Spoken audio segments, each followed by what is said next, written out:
Bienvenue dans ma cuisine. On vient de finir le premier appel du cercle Wake Up. Et tout ce que j'ai à dire, c'est waouh!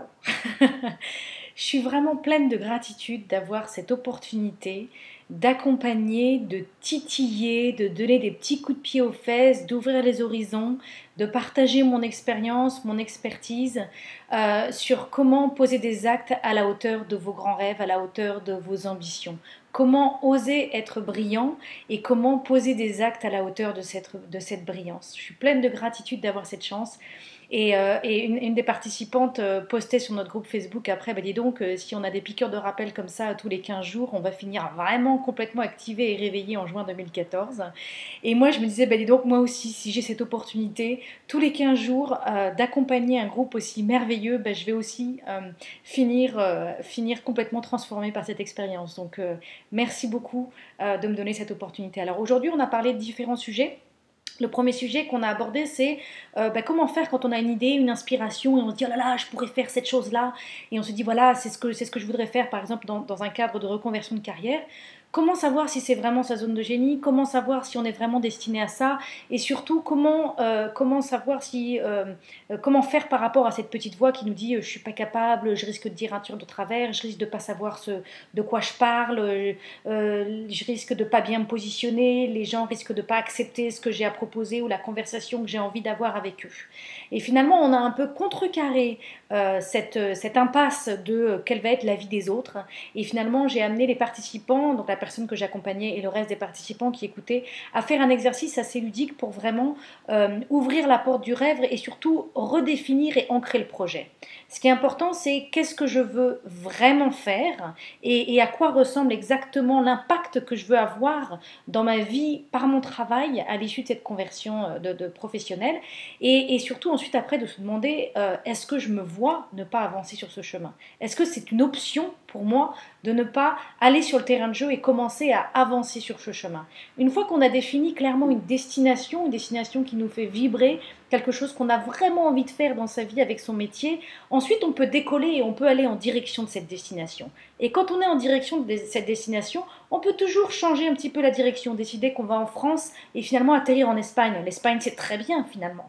Mais ce qui est important, c'est de prendre le temps de définir une destination claire, une destination qui nous fait vibrer. Comme ça, on peut décoller et aller dans une direction pour ensuite éventuellement la corriger. Le problème souvent quand on aborde le terme de changement de carrière, c'est qu'on reste derrière notre écran à se dire je pourrais faire ci, je pourrais faire ça, mais qu'est-ce que les autres vont penser? Est-ce qu'ils vont y arriver? Est-ce que je suis capable? Est-ce que j'ai les compétences? Est-ce que c'est possible?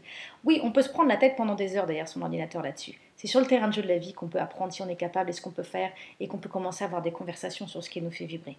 Donc ça, c'était le premier sujet. Le deuxième sujet qu'on a abordé, c'est le sujet d'écrire un livre. Qu'est-ce qu'il faut faire pour non seulement écrire un livre, trouver un éditeur, et surtout, le plus important, c'est pas tant d'écrire un livre, parce que d'écrire un livre qui ne se vend pas, c'est pas intéressant, mais qu'est-ce qu'il faut faire différemment, et comment il faut envisager les choses pour écrire un best-seller qui nous permet réellement de se positionner et ensuite d'avoir l'impact qu'on a envie d'avoir grâce à notre travail derrière, et grâce à tous les services qu'on va pouvoir, ou tous les programmes qu'on va pouvoir proposer grâce à la reconnaissance et grâce au positionnement qu'on va tirer de ce livre. Donc ça, c'est le deuxième sujet qu'on a abordé. Alors là, j'ai pu coacher une participante qui avait aucun problème à rêver et qui voyait et qui avait vraiment des rêves vibrants, percutants, et je pense que ça a inspiré tout le monde. Donc merci beaucoup pour ça. Le troisième accompagnement qu'on a fait, c'était vraiment de se dire ok, je sais ce que je veux faire. Mais comment je fais pour me faire connaître? Comment je fais pour avoir des clients? La personne disait, moi, ok, là, je tâtonne un peu, je vais me former, je vais faire un petit stage, mais en septembre, il me faut des clients. En septembre, il faut que je sois concrètement sur le terrain, en train de développer cette nouvelle activité que je veux développer.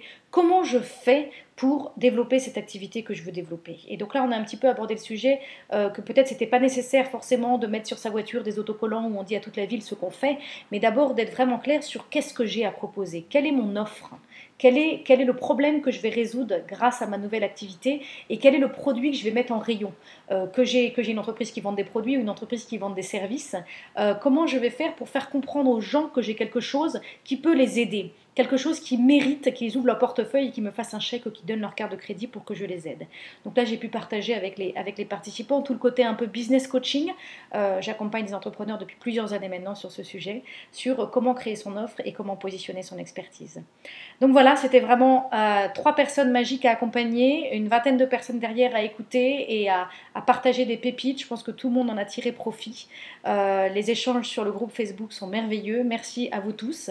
Si ça vous parle, vous qui regardez cette vidéo, il n'est pas trop tard pour nous rejoindre. Le Cercle Wake Up, c'est un abonnement mensuel. Vous pouvez vous inscrire, essayer un mois. Si ça ne vous plaît pas, vous arrêtez. Ou vous pouvez acheter directement l'abonnement Épopée à l'année parce que vous savez que c'est ce qu'il vous faut pour ne pas lâcher prise et pour ne pas laisser tomber. Je vous remercie beaucoup et à bientôt!